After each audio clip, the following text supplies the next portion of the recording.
Greetings, everyone. I hope you are fine. I hope you are doing well. I would like to appreciate you for taking this moment, this time to watch this video. And we may not always agree, but even when we disagree, we have to do so with respect. Without any waste of time, the man on the screen here is General Maphaha from South Africa, and he has just exposed South African government. I'm going to say here, I may be trampling on some cones, so please pardon me, Premier, and the parliamentarians that are here. All of you know that South Africa, in its position in the world, we are a global player. In Africa, we are the leader in terms of economics and geopolitics. And therefore, we are considered a big brother. No, you cannot be a big brother if you are unable to wield a stick that will make people be afraid. South Africa is a big brother by emotions, by colonial mindset, by feelings. But the moment you start using logic, that's when you realize that South Africa is not a big brother, but is that kind of a brother who is ready to sell his other brothers. Because if you are a big brother, your presence should be felt. And your presence should not only be felt by your brothers, but it should also be felt by the enemies of your brothers. In other words, your brothers should feel protected because you are a big brother. So that is why I'm like, South Africa is a big brother by emotions, by feelings, by what colonialists have put in our minds to think that South Africa is better than other countries here in Africa. But my perception is just a bit different. Doesn't mean I'm against the general here. He's doing the right thing by exposing the South African government that there are many things that are not going okay. Now you may be asking yourself, what is he talking about and all that? How many of you will build a beautiful and expensive house and not fence it and protect it? I don't think none of you will do that. Constitutionally, the South African National Defence Force is mandated to protect and defend the country. Now, any home will display its character, its worthiness, by the level of security that it places around it. Now, if we're going to play big brother in Africa, and therefore what we give to the Defense Force should symbolize that. The problem of South Africa is one, is corruption. So this corruption started long time ago, even during colonialism and during apartheid. But I just want to talk about 1994 because we all know about these people who are called freedom fighters. And some of them, or most of them, they have this tendency of bragging that they've been to exile. But we have to understand, it doesn't mean just because you've been to exile, you are better than other people, because we have many others who decided not to run away. And some of these people had no choice, but they had to perish in a battlefield. So they decided to sacrifice themselves because they had no choice to run away, but they had to die in a battlefield. So I think those people are better than those who went to exile. And some of these people who went to exile, they got scholarships from the colonizers. They were educated, or they got education from these colonizers. So they cannot be trusted. So that's why they were easily bribed to say, you know what, you have to do things our own way. In other words, the way of the colonialists. So when they took over, they started developing this tendency to say, because now we from exile, we have to employ others who have been to exile. In other words, we have to employ one another. They started, like, for an example, deploying one another in various spaces or spheres of government. Why? Because they were like, we are superior, we are in control, we are in charge. So even those who occupied multiple offices in different provinces, in different government departments, and etc., they started employing their own friends. That is why in South Africa, you cannot just get a job just like that, because sometimes you can just go to a party, then you come back, you are now a mayor, you are now a councillor, you are now on top of the world, you are now respected, you are now a leader of a certain government offices. Then all of a sudden, these people are superficial. They don't have a knowledge of the departments they are running. So some of these people, not because they don't have qualifications, but the worst part is that they don't have knowledge about what they are doing.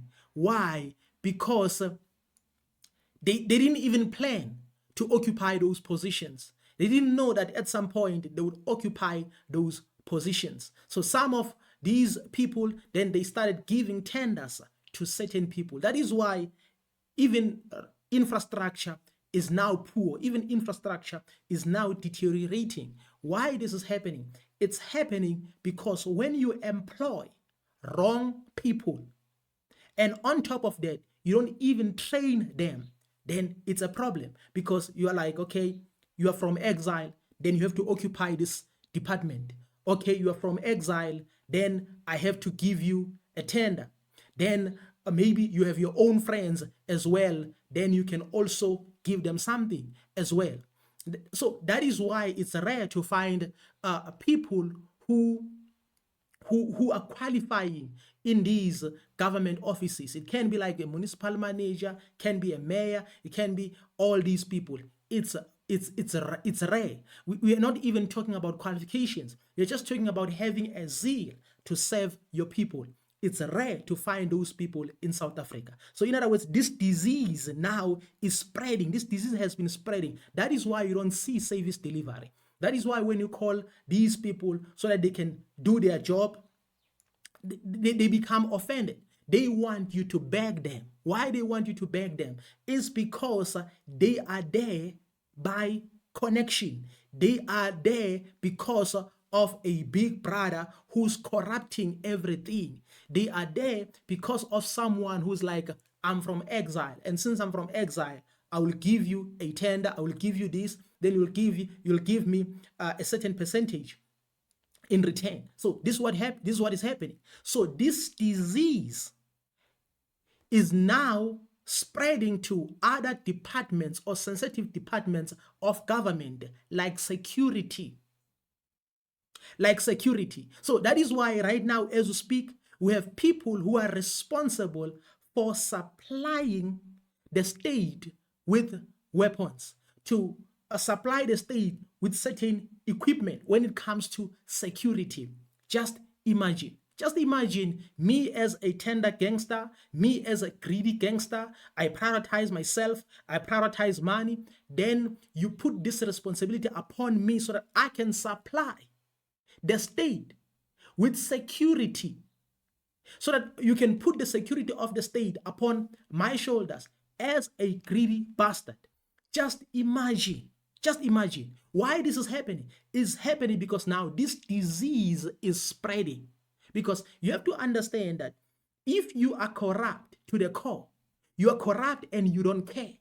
Because there are those who are corrupt. There are many countries that are corrupt. But when it comes to the security of their state, they are not gambling. But when it comes to countries like South Africa, they are gambling with everything they see. Why? Because you are from exile.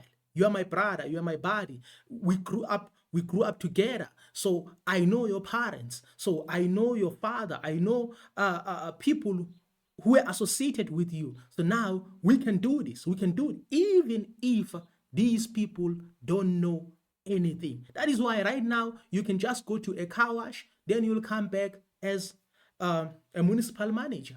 It's possible. It's possible because professionalism is not necessary. But when it comes to security, you have to be very, very serious. Even when they employ some of these people, they employ them through connection. Okay, there's absolutely nothing wrong to say, okay, we employ these people through connection. But even when it comes to training, they are not training them adequately. Why? Is because now we have tenderpreneurs. We have to supply with this. We have to supply with training. We have to supply with workshops. We have to supply with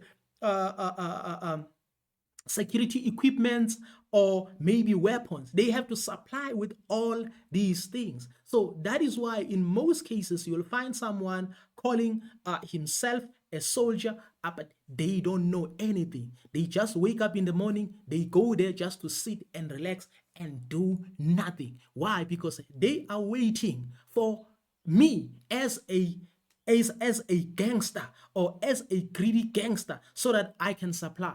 And I keep on promising them. I keep on promising them. So at the end of the day, I cannot be held accountable because no one can touch me. Why? Because I'm connected to those who come from exile.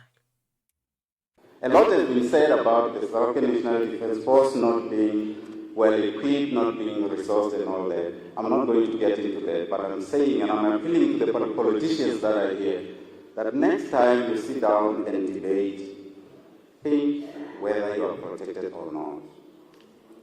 Because that grant that you're giving to the people out there, the education of your children and everything else will not materialize if you're not protected.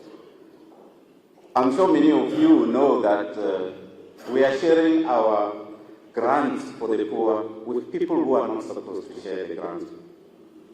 And that is because we are not protected. Our borders are porous. If Home Affairs cannot validate who is getting the South African ID, if other departments, like for an example, social grants, cannot validate who is getting a grant, if they can't do all these things, how can they protect South Africa when it comes to security? If they can't ensure that drugs don't come to this country, if, in other words, if they can't make sure that everything is in order, how can they protect? How can they protect the whole country? I think this is what the general is saying. In other words, you cannot protect the country if you are failing to do simple things. You fail to provide your people with water. How can you provide security for the whole country? This is terrible. And they're porous because you, the politicians, have decided you want a Mickey Mouse Defense Force. Yes, it's because of the politicians. Why? It's all about you are my brother. We were in exile in Zambia. We're in exile in Angola. In other words, I know your uncle. This is how things are happening. It's because of the politicians. So they expect you, or they want you to vote for them so that they can do as they please. But before you vote for them, they'll promise you heaven and earth because they know that it's easy to convince us.